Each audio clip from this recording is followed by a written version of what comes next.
Isang pirasong papel. Yun lang ang kapalit ng 25 taon kong pagsasakripisyo. Habang nilalantakan ni Dario ang katawan ng mas batang babae, itinapon niya sa mukha ko ang divorce papers. Akala niya, basahan lang ako na pwedeng itapon sa kalsada. Ngunit sa pagtapak ko muli sa Makati, malalaman niya ang katotohanan. Ang asawang minaliit niya, ang siyang nagmamay-ari ng lupang kinatatayuan niya. Sino nga ba ang tunay na pulubi ngayon? Abangan ang muling pagkabuhay ni Rizalina Alcuaz. Pirmahan mo na ito, Rizalina. Huwag mo nang hintayin na masuka pa ako sa harap mo bago mo maintindihan na tapos na tayo. Ang boses ni Dario ay malamig pa sa yelo. Bawat salita ay tila talim ng balisong na humihiwa sa katahimikan ng kanilang maliit na kusina sa Cavite. Hawak-hawak pa ni Riza ang sandok, ang usok mula sa nilulutong sinigang na baboy ay yumayakap sa kanyang muka na basang-basa ng pawis. Ito ang paboritong ulam ni Dario. Ito rin ang ulam na pinagsaluhan nila noong bago pa lamang silang mag-asawa, noong wala pa silang saplot sa katawan, kundi ang pangako ng pag-ibig. Dahan-dahang ibinaba ni Riza ang sandok sa gilid ng kalan. Ramdam niya ang panginginig ng kanyang mga daliri. Ang mga kamay na naging kalyado dahil sa 25 taon ng paglalaba, pagluluto, at pagtitipid para lamang matulungan si Dario sa kanyang mga pangarap. Sa loob ng kanyang bulsa, naramdaman niya ang maliit na kahon. Isang simpleng relos na binili niya mula sa ilang buwang. Pagtatabi ng barya mula sa pagtitinda ng kakanin. Isang regalo para sa kanilang ika-25 anibersaryo. Dario, anibersaryo natin ngayon. Pabulong nga wika ni Riza. Ang kanyang boses ay tila isang piping pagsamo na naghanap ng anino ng lalaking minahal niya. Isang matunog na tawa ang sumagot sa kanya. Ngunit hindi yon galing kay Dario. Mula sa likuran ng kanyang asawa, humakbang pasulong ang isang babaeng tila kinuha sa pahina ng isang magazine. Si Bianca. Ang suot nitong pulang bestida ay masakit sa mata, at ang bango ng mamahaling pabango nito ay pilit na dinadaig ang amoy ng sinigang na pinaghirapan ni Riza. Anniversary? My God, Riza, look at yourself! Pangumutya ni Bianca habang pinupunasan ang dulo ng kanyang ilong na tila ba nadidiri sa paligid. Amoy usok ka, amoy pawis, at mukha kang katulong na nakalimutan ng panahon. Do you really think a man like Dario, the CEO of his own construction firm, would want to celebrate anything with a woman who looks like a rag? Hindi kumibo si Riza. Tumingin siya kay Dario, umaasang makakakita ng kahit katiting na pagtatanggol, kahit isang sulyap ng hiya. Ngunit ang nakita niya ay ang pag-irap ng kanyang asawa. Inilapag ni Dario ang makapal na dokumento sa ibabaw ng hapagkainan, dahilan upang tumalsik ang ilang patak ng mainit na sabaw sa puting papel. Ang divorce papers. Bianca is right, Rizalina. Tumingin ka sa salamin. Nagsawa na ako sa pagiging martyr mo. Nagsawa na ako sa pagmumukha mong laging pagod. You're a burden. A reminder of the times when I was a nobody. I don't need a reminder of my poverty anymore. I need a woman who matches my success. Ang bawat salita ni Dario ay parang isang sampal na paulit-ulit na dumudurog sa natitirang dignidad ni Riza. Nanlabo ang paningin ni Riza dahil sa mga luhang pilit niyang pinipigilan. Ang bawat sakripisyo niya, ang pagbebenta ng kanyang mga natitirang alahas ng palihim para pambayad sa utang ni Dario, ang pagpapakumbaba sa sariling pamilya na itinakuwil siya para lamang makakuha ng kontrata ang asawa, lahat ng iyon ay itinapon sa basurahan sa loob lamang ng ilang segundo. Ang puso niya ay tila isang basong kristal na nalaglag sa semento, nadurog sa libu-libong maliliit na piraso na bawat isa ay tumutusok sa kanyang kaluluwa. Ang hininga niya ay naging mababaw. Ang hangin sa kusina ay biglang naging siksik at mahirap lunukin. Ang dati rating tahanan na binuo niya ng pagmamahal ay tila naging isang kulungan ng poot. Pirmahan mo na yan at umalis ka na sa bahay na ito bago magumaga. Ibinigay ko na ang bahay na ito kay Bianca. Dito kami magsisimula ng totoong buhay. Buhay na wala ka. Huling hirit ni Dario bago niya tinalikuran ng asawa. At inakay si Bianca palabas. Ang tunog ng kanilang mga hakbang sa sahig ay tila isang martilyong nagpapako sa kabaong ng kanilang pagsasama. Naiwang mag-isa si Riza sa gitna ng kusina. Ang kalan ay patuloy na naglalabas ng init, ngunit ang nararamdaman niya sa loob ay isang nakamamatay na ginaw. Napatingin siya sa divorce papers na may mansa ng sabaw ng sinigang. Ang lahat ng kanyang katapatan, ang lahat ng kanyang pagtitiis. Ganito lang ba ang halaga ng isang Rizalina Alcuaz sa mata ng lalaking binigyan niya ng lahat? Habang ang ulan ay nagsisimulang pumatak sa labas, bumubuo ng isang malungkot na himig sa bubungang lata. Isang tanong ang paulit-ulit na umaalingaw-ngaw sa kanyang isipan. Mas masakit pa sa anumang salitang binitiwan ni Dario.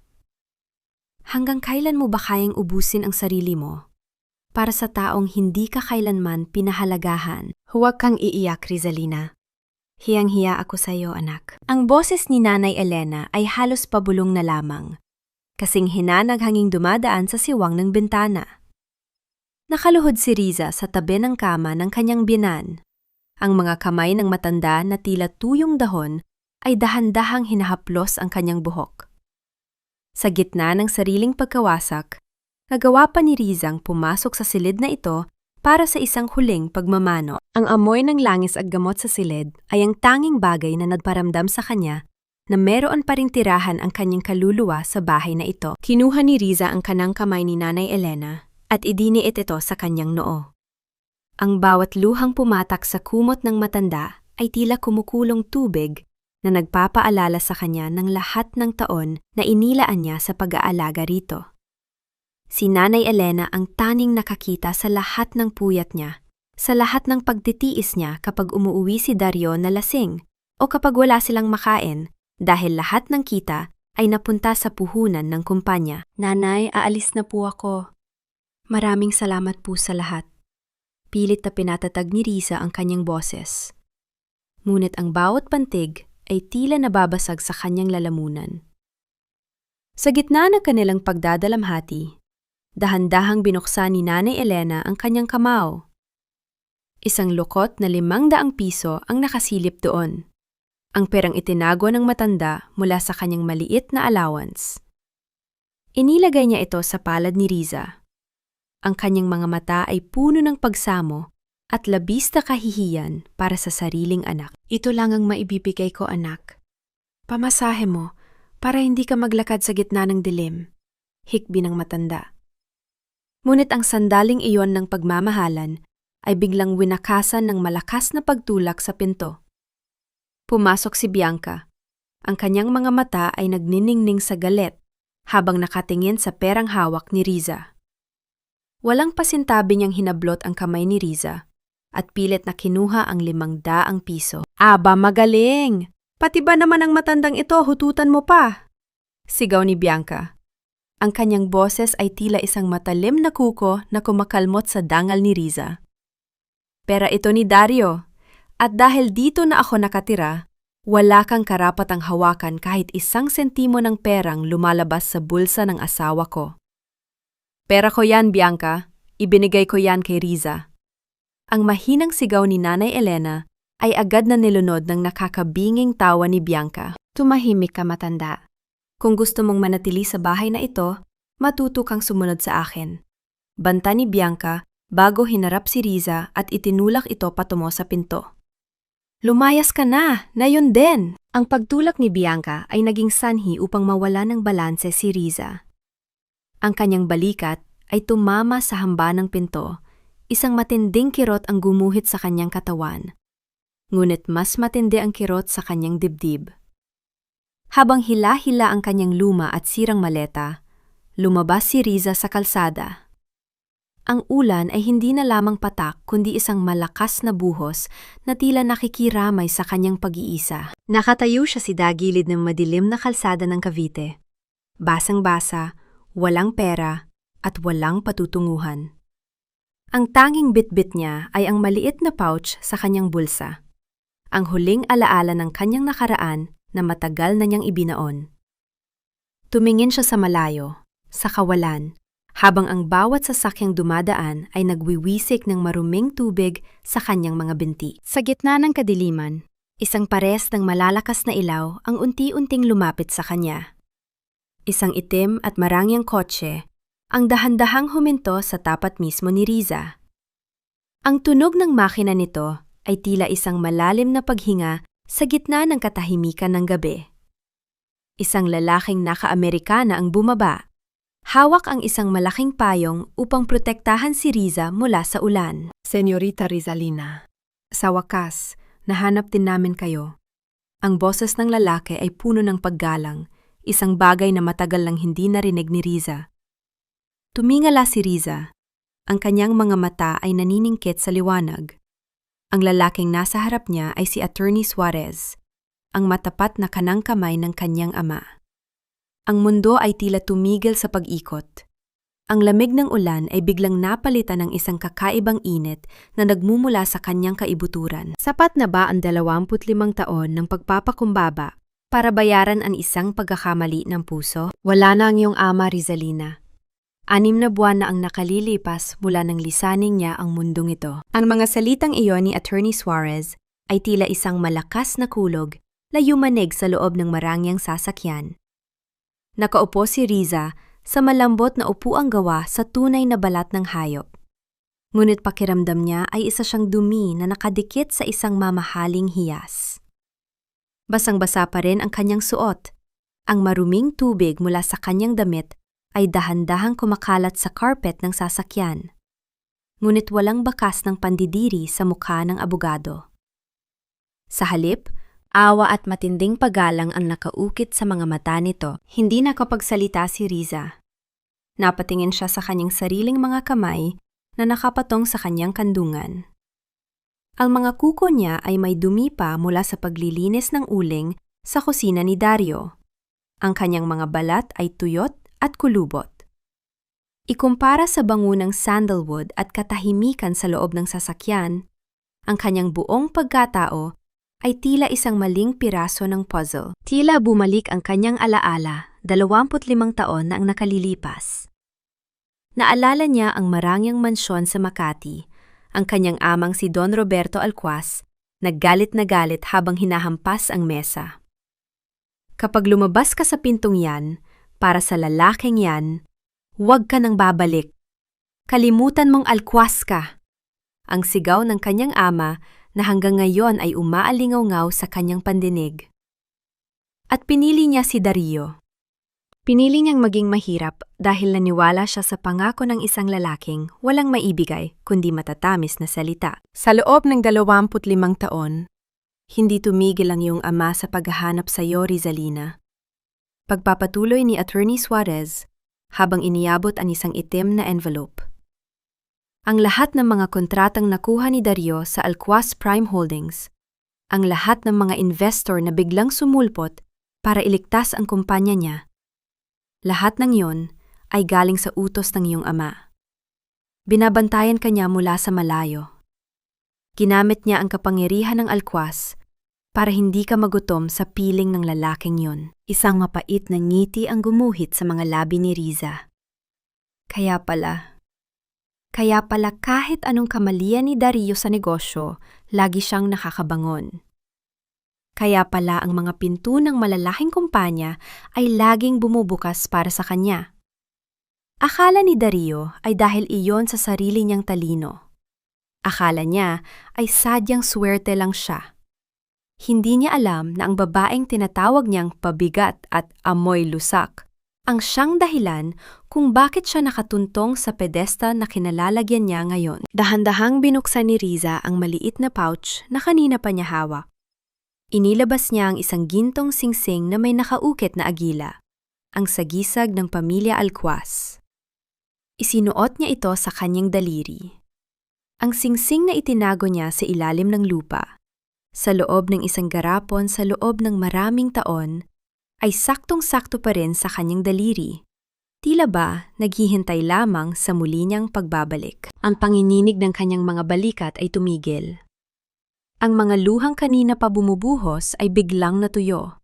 napalitan ng isang malamig at matalim na determinasyon. Ang bawat sakripisyo niya para kay Dario ay naging isang malaking pagkakamali. Ngunit ang pagkakamaling iyon ang magiging mitsa ng kanyang muling pagkabuhay. Attorney Suarez.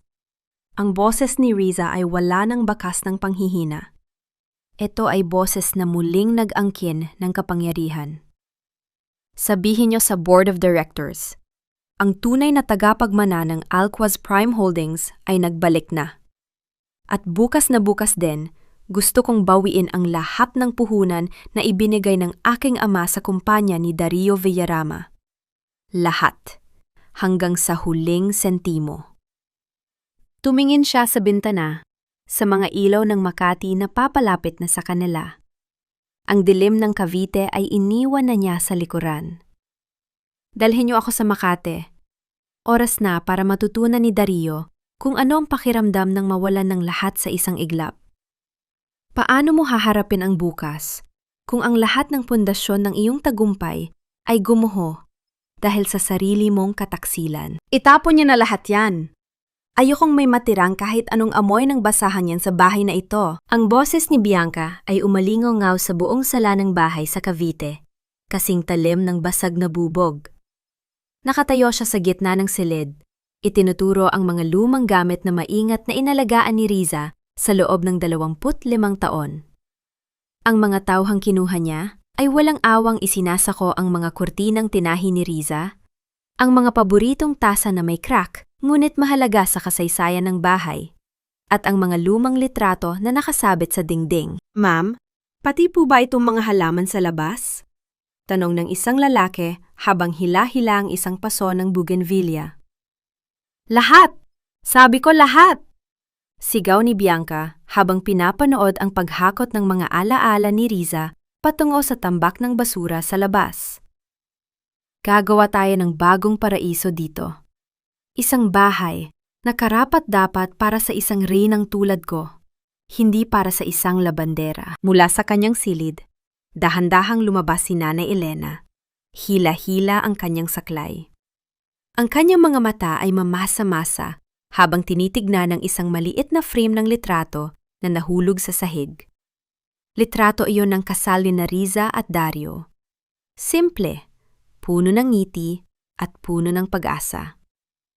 Bago pa man maabot ng matanda ang litrato, isang suot na sapatos na may matulis na takong ang tumapak dito. Ang tunog ng nababasag na kristal ay tila ang tunog ng puso ni Nanay Elena. Pinanood niya si Bianca habang dinidiinan ang pagkakatapak sa mukha ni Riza sa litrato, hanggang sa magkapit-pirapito ang imahe nito. Huwag mong subukang pulutin yan, matanda.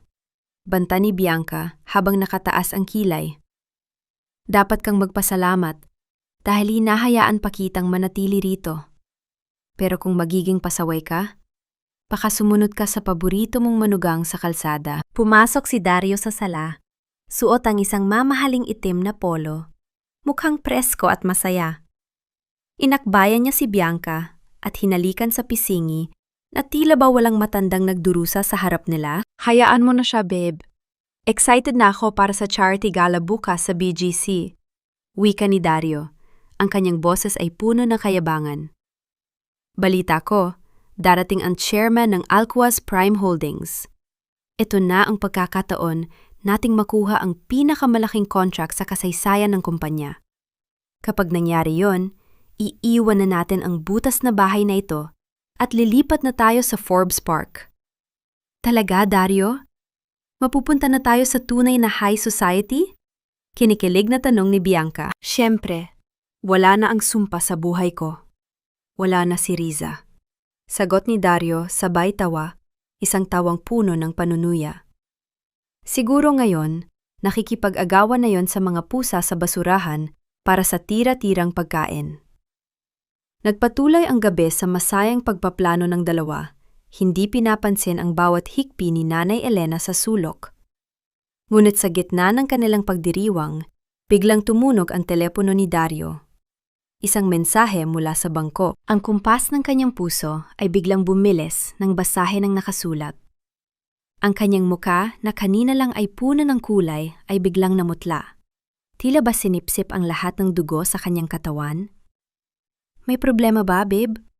Tanong ni Bianca habang tinitignan ang kanyang sarili sa salamin. Hindi nakasagot si Dario. Sinubukan niyang tawagan ang kanyang accountant, ngunit ang tanging naririnig niya ay ang mahabang katahimikan sa kabilang linya. Ang kanyang corporate credit card, ang card na ginagamit nila para sa lahat ng luho ni Bianca, ay biglang na-disable. Ang lahat ng pondo ng kumpanya na inaasahan niyang gagamitin para sa malaking gabi ay tila naglaho na parang bula. Sa Malao, sa isang maranyang penthouse sa Makati, ibinaba ni Riza ang isang tablet. Sa screen nito, makikita ang listahan ng mga accounts ni Dario na isa-isang nagiging pula. Bakit ang bilis ng pagguho ng Tor na akala mo ay ikaw ang nagtayo? Tandaan mo ito, Rizalina. Hanggang sa kalsada ka lang. Hinding-hindi ka magiging sapat sa mundo ko. Ang mga salitang iyon ni Dario ay tila isang sumpa na paulit-ulit na umaalingaw-ngaw sa isipan ni Riza habang dahan-dahan niyang idinidilat ang kanyang mga mata. Ngunit ang bumungad sa kanya ay hindi ang butas-butas na kisame ng kanilang bahay sa Cavite. Ang nakita niya ay ang marangyang chandelier na gawa sa mamahaling kristal, na ang bawat kislap ay tila nang umutya sa dilim na pinanggalingan niya. Nakatitig si Riza sa kanyang sariling mga kamay habang nakalubog siya sa isang bathtub na puno ng gatas at mga talulot ng rosas. Ang init ng tubig ay humahalik sa kanyang balat, tila pilit na tinutunaw ang 25 taon ng dumi, pagod at pangungutya. Dahan-dahang hinaplos ng isang beautician ang kanyang mga palad, ginagamitan ng mamahaling langis ang bawat kalyo na tanda ng libu-libong labadang tinapos niya para lamang magkaroon ng malinis na polo si Dario. Ang bawat haplos sa kanyang balat ay nagpapaalala sa kanya ng kabaligtaran ng kanyang naranasan. Noong nakaraang gabi, tanging ulan at putik ang yumayakap sa kanya. Ngayon, ang pinakamalambot na sutla ang naghihintay na bumalot sa kanyang katawan. Isang malalim na buntong hininga ang kumawala sa kanyang dibdib. Isang buntong hiningang puno ng bigat ng nakaraan at ang takot sa bagong bukas. Ma'am Rizalina, handa na po ang lahat. Magalang na wika ni Attorney Suarez mula sa labas ng pinto. Ang Board of Directors ay naghihintay na sa inyong pagdating. Sila ay sabik na makita ang tunay na tagapagmana ng Alquas Prime Holdings. Tumayo si Riza mula sa tubig. Ang bawat patak na nahuhulog mula sa kanyang katawan ay tila ang mga luhang hindi na niya kailanman kailangang iluha muli. Humarap siya sa malaking salamin sa silid bihisan. Doon, nakita niya ang isang babaeng hindi niya kilala. Ang kanyang buhok na dati ay laging nakapusod at amoy usok, ay ngayon ay maingat na nakastyle, nagniningning sa ilalim ng mga ilaw. Ang kanyang mukha, bagaman may mga bakas ng hirap, ay nagtataglay ng isang uri ng ganda na hindi kayang bilhin ng pera ni Bianca. Ang ganda ng isang babaeng dumaan sa apoy at lumabas na mas matatag. Isinuot niya ang isang asul na terno na gawa sa pinakamahal na tela. Ang bawat tahi nito ay perpekto, tila ba sadyang ginawa para sa isang reynang nagbabalik sa kanyang trono. Nang isuot niya ang kanyang mga takong, ang bawat hakbang niya sa marmol na sahig ay naglalabas ng isang matatag at mapanghamong tunog, malayo sa mahina at mahiyaing hakbang ng lumang Rizalina. Attorney Suarez, tawag ni Riza, habang diretso ang tingin sa salamin. Ipadalang imbitasyon para sa charity gala bukas. Siguraduhin ninyong ang mga pangalan ni Dario Villarama at Bianca Israel ay nasa tuktok ng listahan. Gusto kong makita nila kung anong tinapon nila sa kalsada. Masusunod po, senyorita, sagot ng abogado. Lumingon si Riza sa bintana. Tinitignan ng abalang kalsada ng Makati sa ibaba. Alam niyang sa mga sandaling ito, naguguluhan na si Dario kung bakit isa-isang nawawala ang kanyang mga koneksyon. Ngunit ang hindi alam ng kanyang dating asawa, ang tunay na bagyo ay hindi pa man lang nagsisimulang humagupit. Habang hinahawakan niya ang singsing ng pamilya Alquas sa kanyang daliri, isang malamig na ngiti ang sumilay sa kanyang mga labi. Bakit mas masarap ang lasa ng tagumpay kapag ito ay nagmumula sa kailaliman ng iyong pagkakaapi. Hindi maari ito. Sabihin mo sa akin na nagkakamali lang ang bangko. Ang sigaw ni Dario ay umalingaw-ngaw sa loob ng kanyang marangyang opisina sa Makati. Ngunit ang tanging sumagot sa kanya ay ang paulit-ulit na pag-atungal ng mga telepono sa labas na hindi na magawang sagutin ng kanyang mga tauhan. Nakatayo siya sa harap ng kanyang malawak na bintana, ngunit hindi ang ganda ng lungsod ang nakikita niya, kundi ang unti-unting pagguho ng lahat ng kanyang pinaghirapan. Ang mga ulat na nasa kanyang mesa ay puro kulay pula. Mga kanseladong kontrata, mga utang na biglang kailangang bayaran, at ang pinakamasakit sa lahat, ang pagbawi ng pondo ng kanyang anonymous investor. Sa loob ng maraming taon, naniwala si Dario na ang kanyang swerte ay bunga ng sarili niyang galing. Akala niya, ang toreng kanyang itinayo ay gawa sa matibay na semento at bakal. Ngunit ngayon, sa bawat segundong lumilipas, nararamdaman niya ang pagyanig ng lupa sa kanyang kinatatayuan. Ang toreng akala niya ay abot langit ay tila isang kastilyong buhangin na dahan-dahang tinatangay ng malakas na alon. Bumukas ang pinto at pumasok si Bianca, na imbes na magbigay ng lakas ng loob ay lalo lamang nagdagdag sa bigat ng kanyang dibdib. Ang kanyang mukha ay punong-puno ng pagkairita. Ang kanyang mga kamay ay nakapaawang habang tinitignan ang kanyang mga kuko. Dario, ano ba itong naririnig ko? I went to the salon earlier and my membership was declined. Pati ba naman ang pampaganda ko tinitipid mo na? Reklamo ni Bianca. Ang boses ay tila isang matinis na tunog na humihiwa sa kanyang konsentrasyon. Tumahimik ka muna, Bianca. Hindi mo ba nakikita? Nagkakagulo na ang kumpanya. Ang anonymous investor na bumubuhay sa atin, biglang binawi ang lahat ng suporta. Ang boses ni Dario ay puno ng desperasyon. Ang kanyang mga mata ay nanlilisik sa takot. Investor? Investor lang yan, Dario. Humanap ka ng iba. You're the great Dario Villarama, right? Don't tell me na mawawalan tayo ng pera dahil lang sa isang investor. Ang walang pakialam na sagot ni Bianca ay tila isang malamig na tubig na nagpagising sa galit ni Dario. Sa kabilang bahagi ng lungsod, sa loob ng pinakamataas na palapag ng Alcuas Prime Holdings, nakaupo si Risa sa kabisera ng isang mahabang mesa na gawa sa mahogany. Ang bawat miyembro ng Board of Directors ay nakatingin sa kanya ng may paghanga at bahagyang takot. Hawak ni Risa ang isang gintong pluma. Ang kanyang bawat pirma sa mga dokumento ay tila isang hatol na nagtatakda ng kapalaran ng marami. Isang dokumento ang inilapag sa kanyang harap. Ang terminasyon ng Project Horizon. Ang pinakamalaking proyekto ni Dario na siya mismo ang nagplano noong mga gabing hindi siya makatulog sa Cavite. Naalala niya kung paano niya iginuhit ang mga blueprint habang hinihintay ang pag-uwi ng asawa. Kung paano niya ibinigay ang lahat ng kanyang talino para lamang magkaroon ng pangalan si Dario. Dahan-dahan niyang idiniit ang dulo ng pluma sa papel. Ang tunog ng paggasgas ng tinta sa dokumento ay tila ang tunog ng huling hibla ng koneksyon na pinuputol niya. Walang pang-inginig sa kanyang kamay. Ang bawat titik ng kanyang pangalan ay malinaw, matapang, at puno ng awtoridad. Tapos na, Attorney Suarez, wika ni Riza habang isinasara ang folder. Ang kanyang boses ay kalmado, ngunit may lalim na tila isang dagat na nagtatago ng isang malakas na bagyo. Sa loob ng 25 taon, ibinigay ko sa kanya ang lahat ng pagkakataon. Ngayon, ibabalik ko lang sa kanya ang buhay na karapat-dapat para sa isang taong hindi marunong tumanaw ng utang na loob. Tumingin siya sa malayo, sa gusali ng Villarama Construction na makikita mula sa kanyang bintana. Ang mga ilaw doon ay tila isa-isang namamatay, kasing bilis ng paglaho ng pag-ibig na dati ay inakala niyang walang hanggan.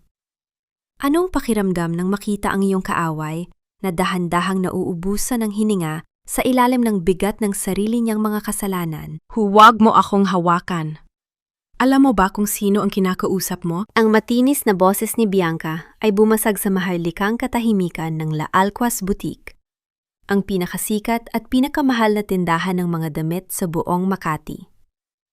Ang amoy ng mamahaling balat ng mga bag at ang halimuyak ng mga sariwang bulaklak sa bawat sulok ay tila nadidiri sa ingay na idinudulot ng babaeng nakasuot ng masyadong maikling pulang damit. Nakatayo si Bianca sa harap ng counter.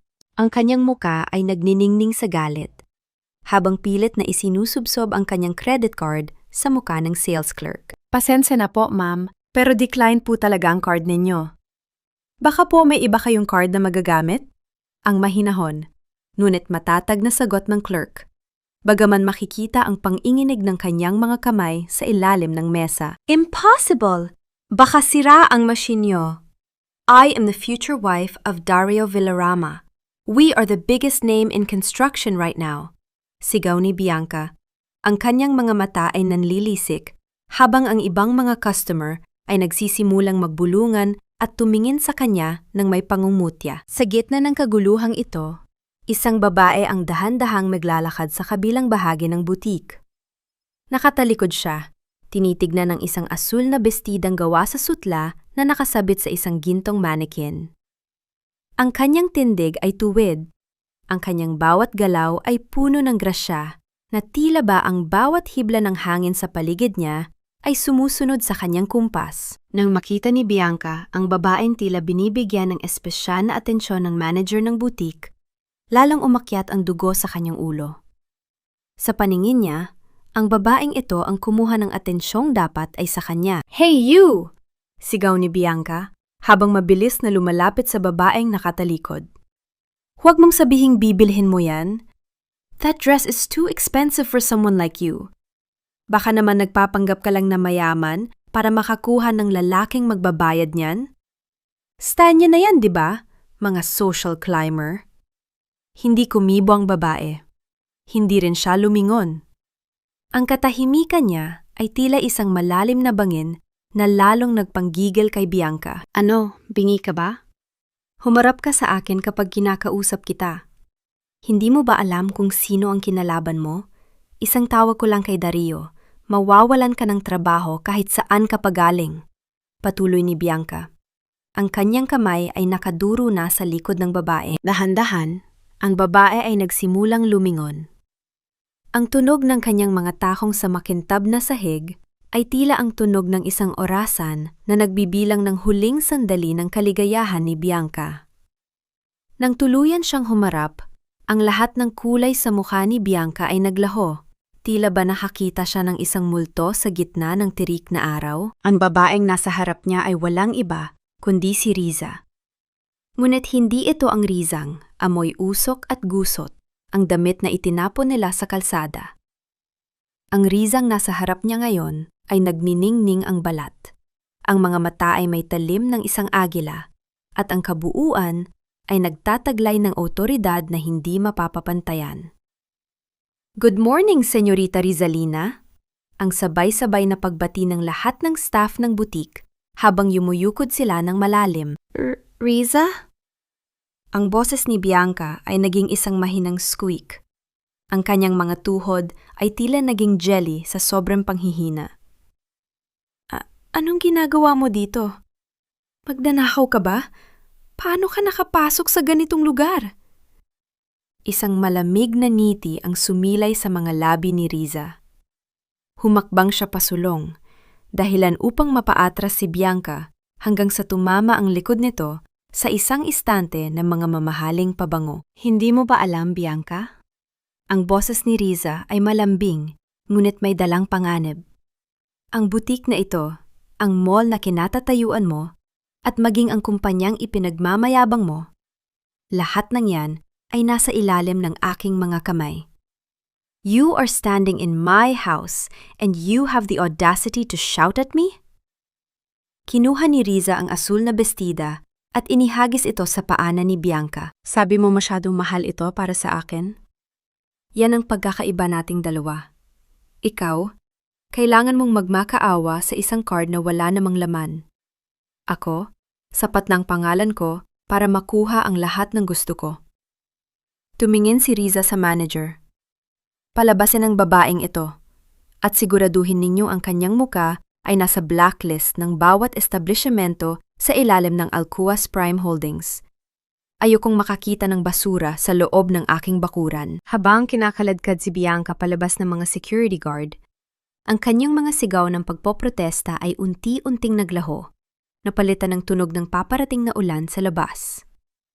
Paano mo tatanggapin na ang taong itinuring mong basahan ay siya palang nagmamay-ari ng mundong kinagagalawan mo? Amoy ng gamot, luma at maruming kumot, at ang mabigat na katahimikan ng kawalan ng pag-asa. Iyan ang bumungad kay Riza sa loob ng isang siksikang ward ng ospital ng gobyerno. Ang tunog ng mga bentilador na tila nahihirap ang umikot at ang mahinang ubo ng mga pasyente sa paligid ay sapat na para durugin ang puso ng kahit sinong makakarinig. Sa dulo ng mahabang hilera ng mga kama, nakita niya ang isang maliit at payat na figura. Si Nanay Elena. Ang matandang babaeng nagturing sa kanya bilang tunay na anak ay nakahiga sa isang manipis na kutson. Ang kanyang balat ay tila papel sa kaputlaan at ang bawat hininga niya ay tila isang pakikipaglaban. Walang Dario na nakaupo sa tabi niya. Walang Bianca na nag-aalaga. Tanging ang isang basong tubig na may dumi sa gilid ang kasama niya sa maliit na lamesa. Dahan-dahang lumapit si Riza. Ang kanyang mga mamahaling takong ay hindi naglalabas ng tunog sa maruming sahig dahil sa bigat ng kanyang hakbang. Nang maramdaman ng matanda ang isang mainit na kamay na humahawak sa kanyang nanginginig na palad, dahan-dahang iminulat ni Nanay Elena ang kanyang mga mata. Riza? Anak, panaginip lang ba ito? Ang boses ng matanda ay kasing hina ng pagaspas ng pakpak ng gamugamo. Hindi po, nanay. Nandito na ako. Pabulong na sagot ni Riza habang hinahaplos ang noo ng matanda. Ang kanyang puso ay parang pinipiga. Galit siya kay Dario, oo. Pero ang makitang nagdurusa, ang inang nagmahal sa kanya dahil sa kapabayaan ng sarili nitong anak ay isang uri ng sakit na hindi niya kayang tiisin. Si Dario. Sabi niya wala na silang pera. Sabi ni Bianca, pabigat lang daw ako kaya dito ako dapat. Hikpi ni Nanay Elena. Ang mga luha ay dahan-dahang gumuguhit sa kanyang mga kulubot na pisingi. Huwag kang magagalit sa kanya, Riza. Patawarin mo ang anak ko. Sa sandaling yon, ang galit ni Riza kay Daro ay lalong nag-alab. Ngunit sa harap ni Nanay Elena, nanatili siyang malumanay. Inayos niya ang gulugulong buhok ng matanda at hinalikan ito sa noo, wagas na pagmamahal na lumalagpas sa anumang yaman o pot. Nanay, makinig kayo sa akin. Hindi na kayo magtatagal dito. Dadalhin ko kayo sa isang lugar kung saan maaalagaan tayo ng maayos. Wika ni Riza na may kasamang matatag na pangako. Lumingon si Riza kay Attorney Suarez na nakatayo sa di kalayuan. Hindi na kailangan ng salita. Naintindihan agad ng abogado ang utos sa mga mata ng kanyang senyorita. Sa loob lamang ng ilang minuto, ang buong ward ay nabulabog sa pagdating ng mga pribadong nurse at isang mamahaling stretcher. Sino ang magbabayad dito? Ang mahal ng suite na pinili nyo. Tanong ng isang nagtatakang nurse habang tinitignan ang dokumento. Ang lahat ng gastusin ay bayad na. At mula ngayon, ang pasyenteng ito ay nasa ilalim ng proteksyon ng Alcuas Prime Holdings. Ang malamig na sagot ni Attorney Suarez. Bago ilabas si Nanay Elena, hinawakan ng matanda ang kamay ni Riza at may iniyabot na isang maliit na susi na nakatago sa loob ng kanyang damit. Riza, kunin mo ang baul sa ilalim ng kama ko sa lumang bahay. Doon nakatago ang huling hiling ng tatay ni Dario. Hindi niya ito dapat makuha. Dahil alam kong ikaw lang ang karapat-dapat. Pabulong na bili ng matanda bago siya dahan-dahang dinala palabas ng ospital. Naiwang nakatayo si Riza sa gitna ng ward, hawak ang malamig na susi. Ang misteryong iniwan ni Nanay Elena ay tila isang bagong piraso ng puzzle na magpapabagsak ng tuluyan sa tour ni Dario. Hanggang saan abot ang kasamaan ng isang anak? At hanggang kailan mananatiling tapat ang isang pusong paulit-ulit na sinugatan? Bianca, mahal ko. Pakasal ka na sa akin. Ang boses ni Dario ay nanginginig. Hindi dahil sa sobrang pag-ibig, kundi dahil sa bigat ng desperasyong pilit niyang itinatago. Nakaluhod siya sa gitna ng isang pribadong rooftop restaurant sa BGC, kung saan ang mga ilaw ng lungsod ay tila mga hiyas na nakakalat sa madilim na pelus ng gabi. Ang tunog ng marahang pagtugtog ng violin sa background ay dapat sanang magbigay ng romantikong pakiramdam. Ngunit para kay Dario, ito ay tila isang malungkot na martsa patungo sa kanyang sariling libingan. Inilabas niya ang isang maliit na pelus na kahon. Sa loob nito ay isang brilyanteng singsing na nagnininging sa ilalim ng liwanag ng buwan. Ang singsing na ito ang huling bala niya. Binili niya ito gamit ang perang kinuha niya mula sa emergency payroll fund ng kanyang mga manggagawa. Isang malaking sugal. Naniniwala siya na kung mapapanatili niya si Bianca sa kanyang tabi, mapapanatili rin niya ang imahe ng isang matagumpay na lalaki. Ang mga mata ni Bianca ay nagliwanag nang makita ang laki ng bato sa singsing. Walang bakas ng pag-aalala sa kanyang muka para sa kumpanya ni Dario na naghihingalo na. Ang tanghing nakikita niya ay ang kislap ng kayamanan. "Oh my God, Dario! Yes! Of course, yes!" Tili ni Bianca habang mabilis na iniaabot ang kanyang daliri upang maisuot ang singsing. Ang tunog ng kanyang pagtawa ay tila isang matalim na kutsilyo na humihiwa sa hangin. Ngunit habang nagsasaya ang dalawa, isang waiter ang dahan-dahang lumapit sa kanilang mesa. Ang kanyang muka ay seryoso, at ang kanyang mga hakbang sa sahig na gawa sa kahoy ay pila nagbibigay ng babala. Inilapag niya ang bill sa harap ni Dario, kasama ang card na kanina pa nito ibinigay. "Sir, pasensya na po. Ang card ninyo ay hindi lamang declined. May instruksyon po mula sa bangko na kumpiskahin ito dahil sa kasong kinasangkutan ng inyong kumpanya." Ang boses ng waiter ay sapat na para marinig ng mga tao sa kabilang mesa. Ang katahimikan na sumunod ay kasing bigat ng isang sementong bumagsak sa kanilang pagitan. Ang kislap sa mga mata ni Bianca ay biglang napalitan ng pandidiri. Tumingin siya sa singsing sa kanyang daliri at pagkatapos ay kay Dario na ngayon ay tila lumiit sa kanyang kinauupuan. Samantala, sa kabilang bahagi ng lungsod, sa loob ng madilim at abandonadong bahay sa Cavite, hawak ni Riza ang susing ibinigay ni Nanay Elena. Ang tunog ng pag-ikot ng susi sa loob ng lumang kandado ng baul ay tila isang tinig mula sa nakaraan na sa wakas ay pinayagang magsalita. Dahan-dahang binuksan ni Riza ang takib ng baul. Ang amoy ng lumang papel at alikabok ay humalik sa kanyang muka. Sa loob nito, hindi mga alahas o pera ang nakita niya, kundi isang makapal na dokumento na may lagda ng namayapang ama ni Dario. Nang basahin ni Riza ang unang pahina, ang kanyang hininga ay tila tumigil. Ang mga dokumentong iyon ay hindi lamang basta testamento. Ito ay ang katotohanang matagal nang itinago ni Nanay Elena, ang lupang kinatatayuan ng buong Villarama Construction. Ang puhunang ginamit ni Dario noong una ay hindi kailanman naging kanya.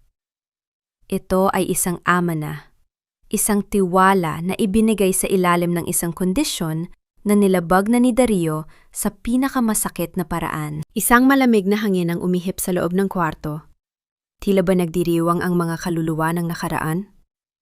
"Dario, hindi mo lang pala ako pinagtaksilan." Pabulong na wika ni Riza. Ang kanyang mga mata ay nagniningning sa dilim. "Pati ang sarili mong ama, niloko mo. Ano ang gagawin mo kung malaman mong ang pundasyon ng iyong buong buhay ay nakatayo sa isang malaking kasinungalingan na handa nang bumagsak sa isang ihip lang ng hangin?" "Huwag kang mag-alala, Bianca. Sa oras na makaharap ko ang chairman ng Alquas, babalik sa atin ang lahat. Luluhod ang buong Makati sa harap ko." Ang boses ni Dario ay puno ng maling katapangan habang inaayos niya ang kanyang kurbata sa harap ng salamin sa lobby ng Shangri-La BGC. Bagaman putla ang kanyang mukha at bahagyang nanginginig ang kanyang mga kamay, pilit niyang isinusuot ang maskara ng tagumpay. Sa tabi niya, si Bianca ay nakasuot ng isang kumikinang na gintong bestida.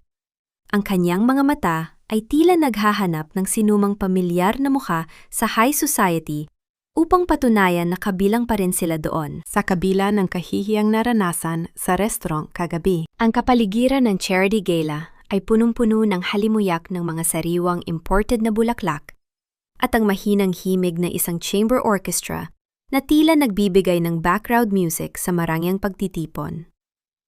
Ngunit sa bawat hakbang ni Dario at Bianca sa loob ng ballroom, ang mga bulungan ng mga bisita ay tila mga bubuyog na sumusunod sa kanila. Ang mga dating kasosyo ni Dario ay biglang tumatalikod o nagiging abala sa kanilang mga telepono kapag nagtatama ang kanilang mga paningin. bakit parang iniiwasan tayo ng lahat? Pabulong na tanong ni Bianca. Ang kanyang boses ay may halong inis at kaba.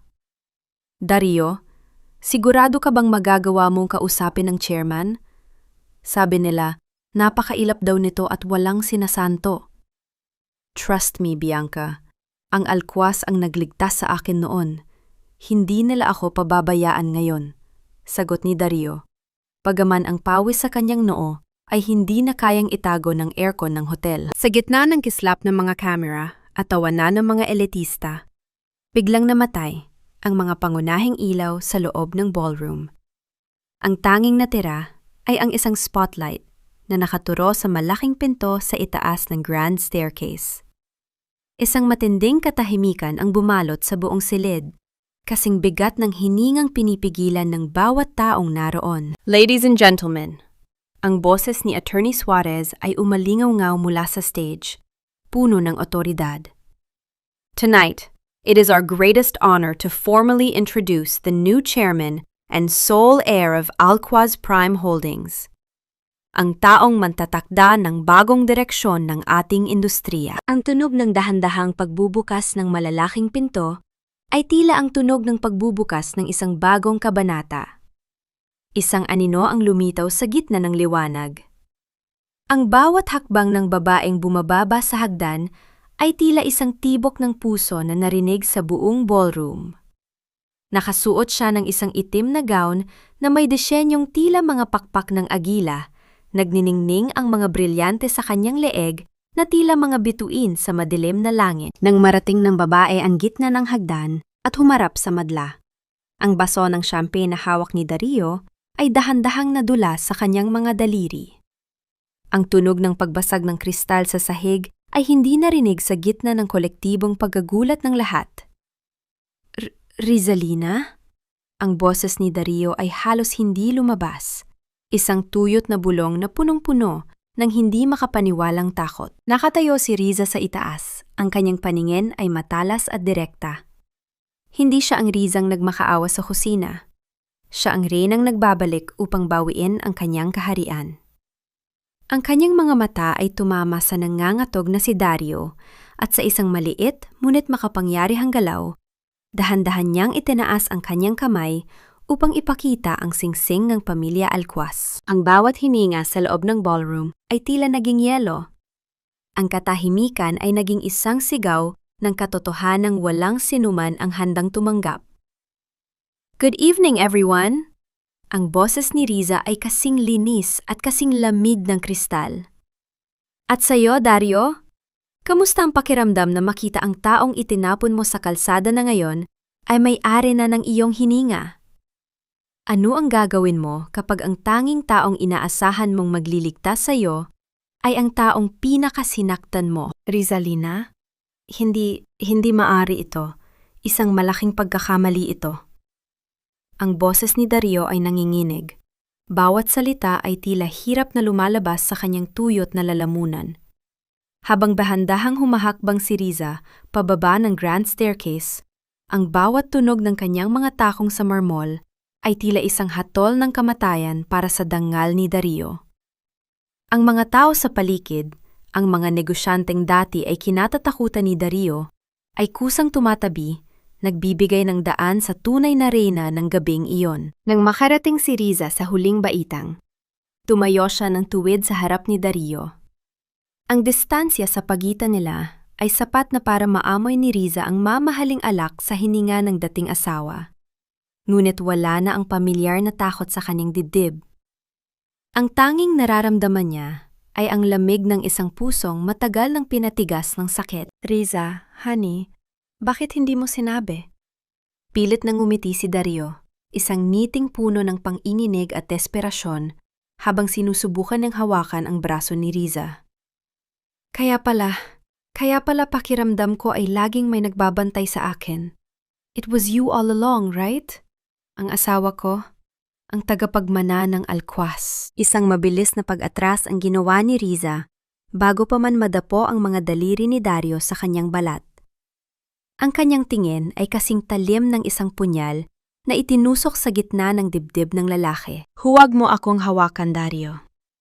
At huwag mo na ring subukan tawagin akong asawa. Ang boses ni Riza ay sapat na lakas para marinig ng mga taong nakapaligid sa kanila. Ang Rizalina na kilala mo ay matagal mo nang pinatay sa kusina ng bahay mo sa Cavite.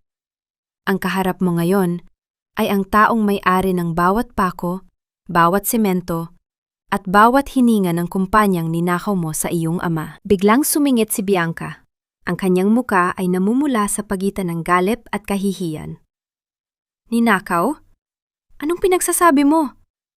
Dario built that company with his own hands. Nagpapanggap ka lang.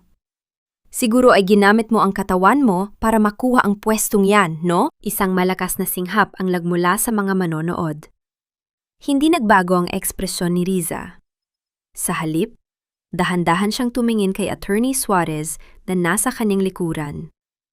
Isang tango lamang ang ibinigay ni Riza, at sa isang iglap, ang dambuhalang screen sa gitna ng ballroom ay nagliwanag. Doon, bumungad ang mga dokumentong nakuha ni Riza mula sa baul ni Nanay Elena, kasama ang mga bank records na nagpapakita ng bawat sentimong ninakaw ni Dario mula sa pondo ng mga manggagawa para lamang ibili ng mga luho ni Bianca. Ang bawat pirma ni Dario, ang bawat ilegal na transaksyon ay nakalantad sa harap ng pinakamataas na lipunan ng Makati. Iyan ang katotohanan, Dario. Pagpapatuloy ni Riza, habang ang bawat tao sa ballroom ay nagsisimulang maglabas ng kanilang mga telepono para kuhanan ng larawan ng ebidensya. Binigyan kita ng lahat, pero ang ibinalik mo sa akin ay kataksilan. Ngayong gabi, hindi lang kita tatanggalan ng pondo. Ngayong gabi, sisiguraduhin kong wala ng kumpanya sa Pilipinas ang tatanggap sa pangalang Dario Villarama. Ang mukha ni Dario ay naging abo sa putla. Ang kislap ng mga brilyante ni Bianca ay biglang naging malamlam. Tila ba sumasabay sa pagbagsak ng kanilang mundo? Ang tunog ng mga bulungan sa paligid ay naging isang malakas na huni ng pangungutya. Security! Ang mahinang tawag ni Riza ay sapat na para lumapit ang 4 na malalaking lalaki. Palabasin ang mga taong ito. At siguraduhin ninyong hindi na sila muling makakatapak sa anumang pag-aari ng pamilya Alquaz. Habang kinakaladkad si Dario at Bianca palabas ng ballroom sa harap ng lahat, ang tanging narinig ni Riza ay ang malakas na pintig ng sarili niyang puso. Isang piraso ng kaisipan ang pumasok sa kanyang ulo. Ang paghihigante ay hindi kasing tamis ng akala niya. Ngunit ang katarungan ay masarap na pampatulog. Ngunit sa gitna ng kanyang tagumpay, isang mensahe ang ibinulong ni Attorney Suarez sa kanyang tenga na nagpabura ng ngiti sa kanyang mga labi. Ma'am, si Nanay Elena po, nawawala siya sa kanyang silid. Sino ang may kakayahang kumuha sa isang matandang hindi na makalakad at ano ang kapalit na hihingin nito mula sa isang reynang bago pa lang nakakaupo sa kanyang trono? Ibalik mo siya sa akin, Rizalina. Ibabalik ko rin sa iyo ang matandang ito. Pero ibalik mo sa akin ang buhay ko. Ang boses ni Dario sa kabilang linya ng telepono ay hindi na ang boses ng isang hambog na CEO. Ito ay boses ng isang hayop na nasugatan at nakulong sa sulok. Puno ng desperasyon, galit, at isang uri ng kabaliwan na nagpapatindig ng balahibo ni Riza. Sa gitna ng marangyang ballroom, habang ang mga tao ay abala pa rin sa pag-uusap tungkol sa kanyang pagbabalik, Naramdaman ni Riza ang biglang paglamig ng kanyang dugo. Ang tagumpay na kanina lang ay tila isang matamis na alak, ay biglang naging lasang abo sa kanyang bibig. Dahan-dahang napahawak si Riza sa gilid ng isang mesa. Ang kanyang mga daliri ay mariing bumaon sa telang satin. Sa harap ng madla, siya ang makapangyarihang alkwas. Ngunit sa loob ng kanyang dibdib, siya pa rin ang Rizang, handang ibigay ang lahat para sa kaligtasan ng mga taong mahal niya. Ang mansa ng sabaw sa kanyang divorce papers kanina ay tila naging mansa ng takot sa kanyang puso ngayon. Nasaan ang nanay mo, Dario? Huwag mong sasaktan ang sarili mong ina. Ang boses ni Riza ay pabulong, ngunit puno ng matalim na babala. Ang kanyang mga mata ay nagniningning sa namumuong luha ng galit. Ina? Wala na akong ina. Wala na akong asawa. Wala na akong kumpanya. Kinuha mo ang lahat, Riza.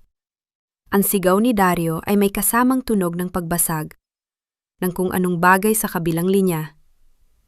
Nasa isang abandonadong bodega kami, malapit sa lumang daungan. Isang oras, Rizalina. Isang oras lang ang ibibigay ko sa'yo. Pumunta ka rito ng mag-isa. Dalhin mo ang mga dokumentong nagpapatunay na binabawi mo ang lahat ng demanda o hinding-hindi mo na muling makikita ang matandang ito na humihinga. Namutawi ang isang nakabibinging katahimikan. Nararamdaman ni Riza ang bawat patak ng pawis na gumugulong sa kanyang likuran, sa kabila ng lamig ng aircon sa ballroom. Ang kislap ng mga brilyante sa kanyang leeg ay tila nagiging isang mabigat na kadena.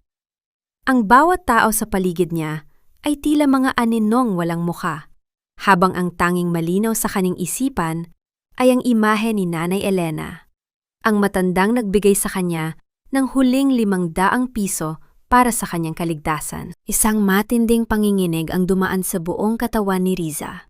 Hindi habel sa lamig, kundi dahil sa pagkamuhi sa lalaking minahal niya ng mahabang panahon. Paanong ang isang tao ay kayang gamitin ang sariling magulang bilang pain para sa kanyang kasakiman? Ang bawat alaala ng kanilang 25 taon ay tila isa-isang sinusunog sa apoy ng katotohanang ito. Pupunta ako, Dario. Huwag mong madampian kahit isang daliri ang nanay.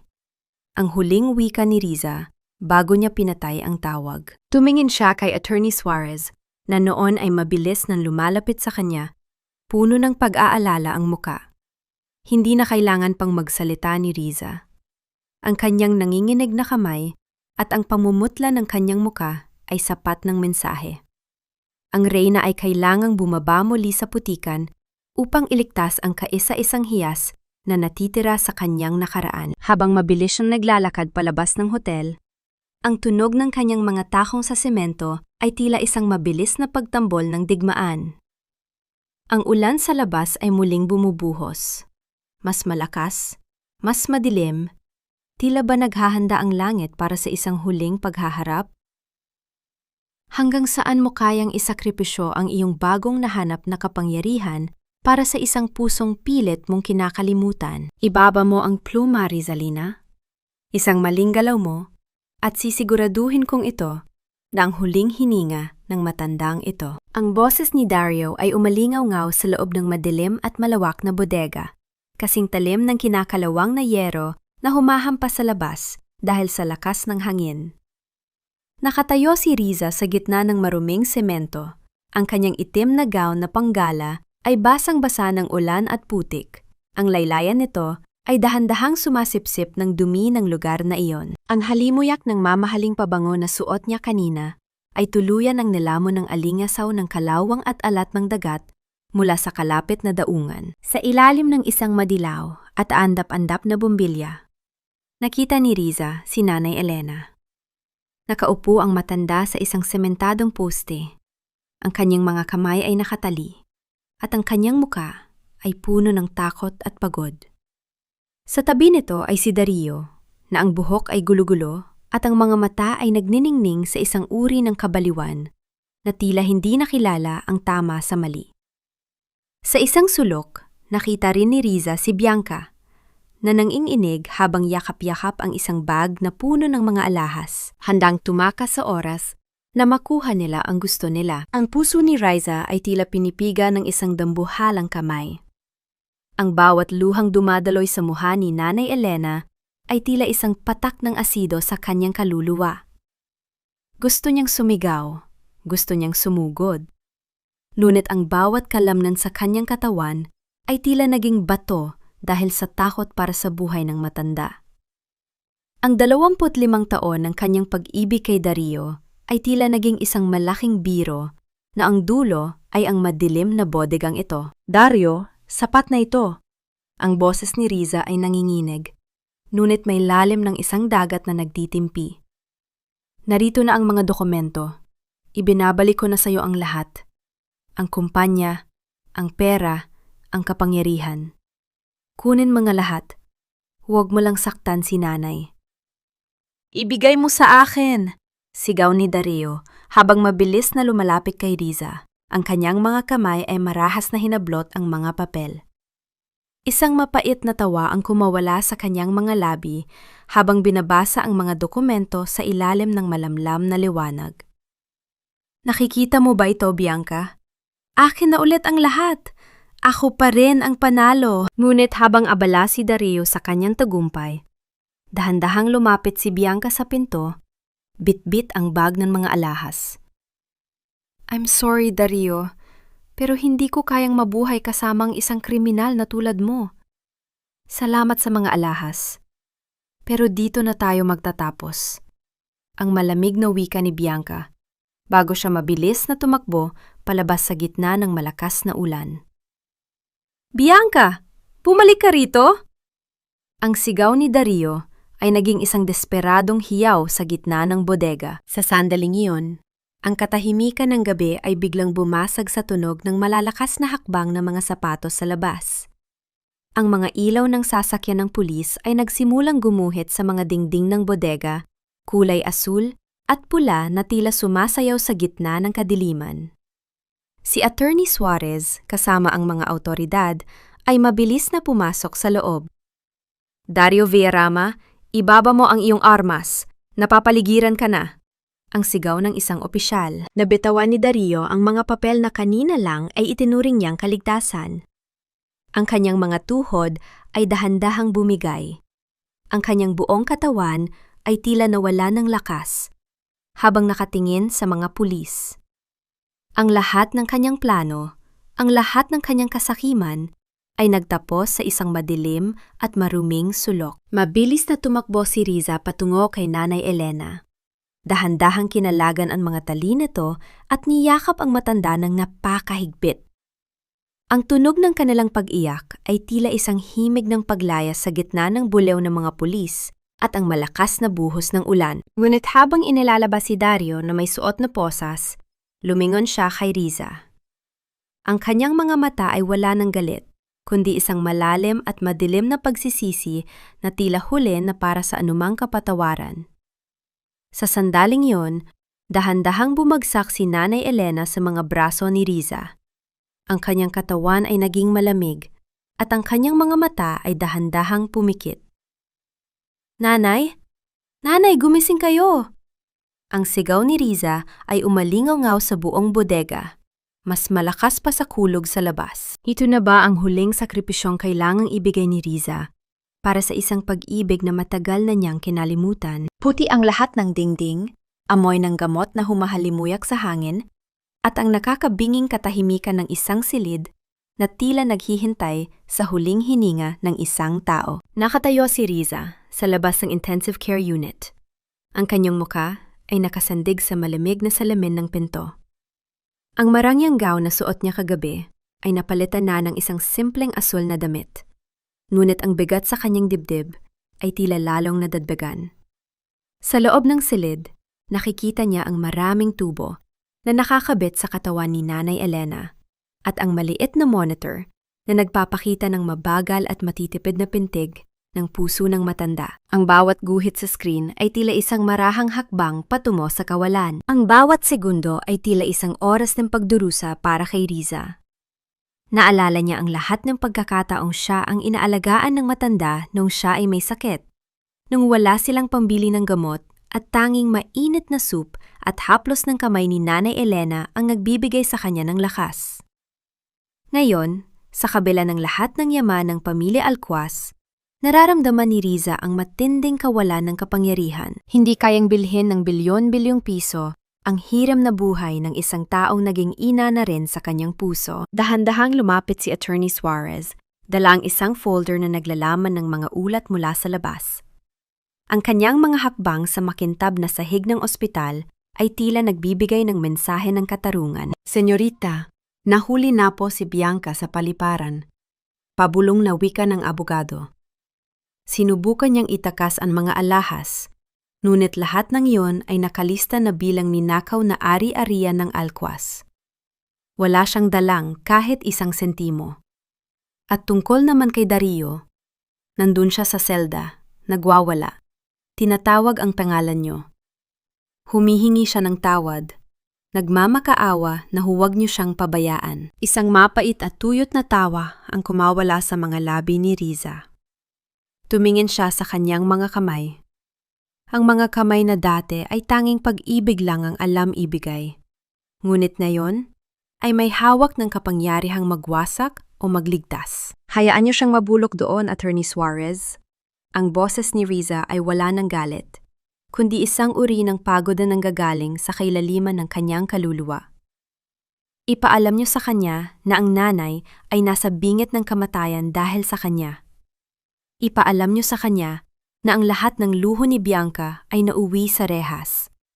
Yan ang kabayaran ng kanyang mga kasalanan. Pumukas ang pinto ng ICU at lumabas ang doktor. Ang seryosong mukha nito ay tila nagpapahiwatig ng isang balitang hindi gustong marinig ni Riza. Mabilis siyang lumapit. Ang kanyang hininga ay tila tumigil sa pag-agos. Ma'am, stable na po ang pasyente, pero may hinahanap po siyang sulat. Sabi niya, nasa loob daw ito ng kanyang unan. Wika ng doktor. Dinala ni Attorney Suarez ang unan na kinuha mula sa bodega kagabi. Sa loob ng tahi nito, natagpuan ni Riza ang isang lumang sobre na may sulat kamay ng kanyang sariling ama, si Don Roberto Alcuaz. Nang buksan niya ito, ang mga unang salitang nabasa niya ay tila isang mainit na yakap mula sa kabilang buhay. Sa aking kaisa-isang anak, Rizalina. Alam kong kapag nabasa mo ito, nahanap mo na ang daan pabalik. Alam kong nasaktan kita, pero ang lahat ng ginawa ko ay para ihanda ka sa mundong walang awa. Ang lahat ng kayamanan ko ay walang kwenta kung hindi ka matututong lumaban. Ngayon, ibinibigay ko sa iyo ang huling hiling ko. Patawarin mo ang iyong sarili. Napaupo si Riza sa sahig ng ospital, ang mga luha ay dahan-dahang pumatak sa papel. Ang bawat sakripisyo, ang bawat sampal ng tadhana, at ang bawat hapdi ng kataksilan ay tila dahan-dahang naghihilom dahil sa mga salita ng kanyang ama. Ngunit sa gitna ng kanyang pag-iyak, narinig niya ang isang mahinang kalasing ng bakal mula sa loob ng silid. Ang kamay ni Nanay Elena ay dahan-dahang gumalaw, tila pilit na inaabot ang hangin. Magkakaroon pa ba ng pagkakataon si Riza na maranasan ang tunay na kaligayahan o ang kanyang pagbababalik sa trono ay mag-iwan lamang sa kanya sa isang ginintuang kulungan ng kalungkutan? Ang sikat ng araw ay marahang humahalik sa mga dahon ng bougainvillea sa harden, habang ang sariwang simoy ng hangin ay nagdadala ng halimuyak ng kalayaan at bagong simula. Nakatayo si Riza sa balkonahe ng mansyon ng mga Alcuaz. Pinagmamasdan ang malawak na harden kung saan nakaupo si Nanay Elena sa isang wheelchair. Ang matanda ay maayos na ang kalagayan. Ang kanyang mga pisingi ay mayroon na muling kulay, at suot niya ang isang magandang bestidang regalo ni Riza.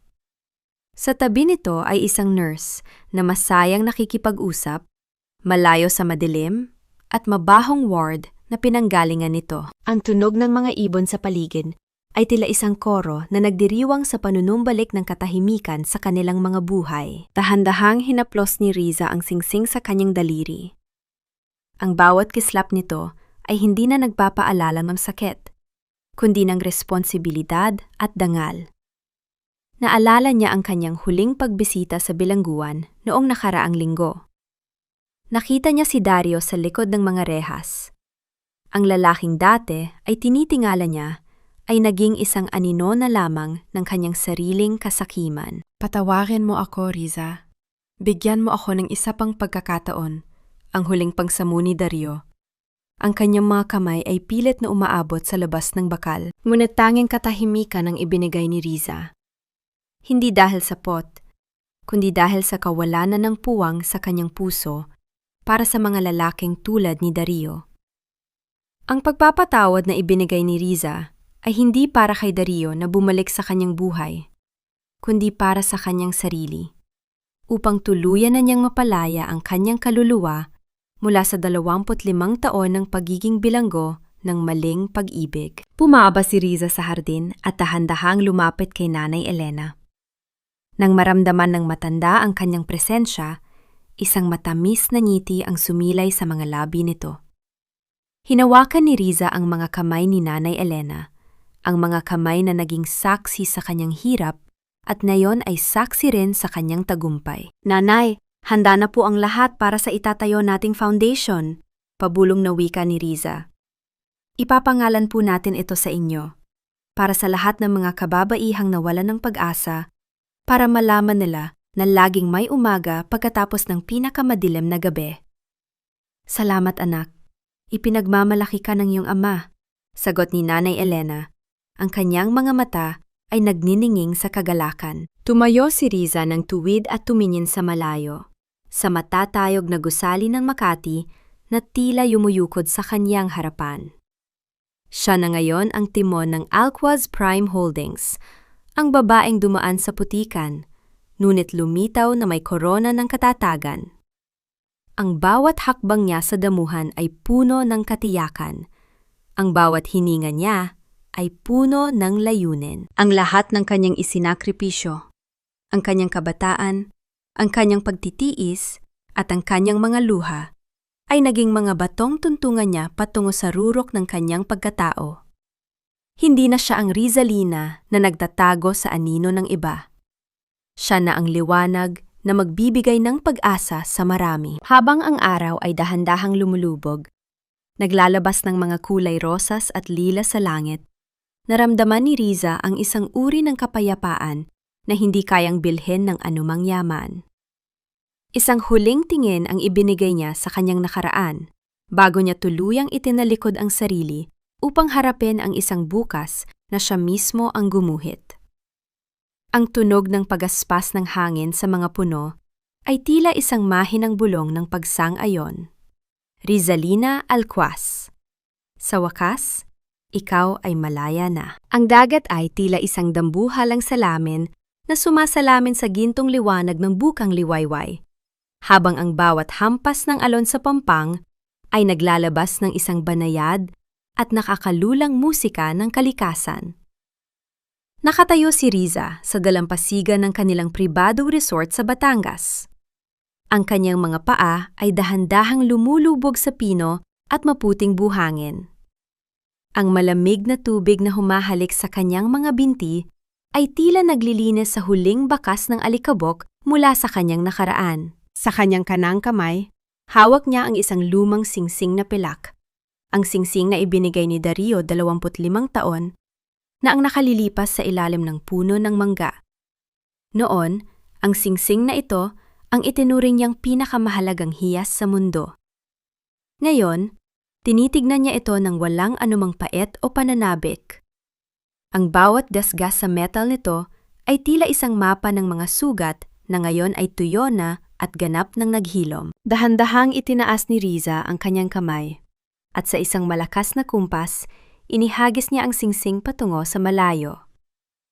Ang maliit na piraso ng pilak ay lumipad sa hangin bago ito tuluyang lumubog sa asul na tubig. Lumika ng maliliit na bilog sa ibabaw bago ito tuluyang naglaho sa kailaliman ng dagat.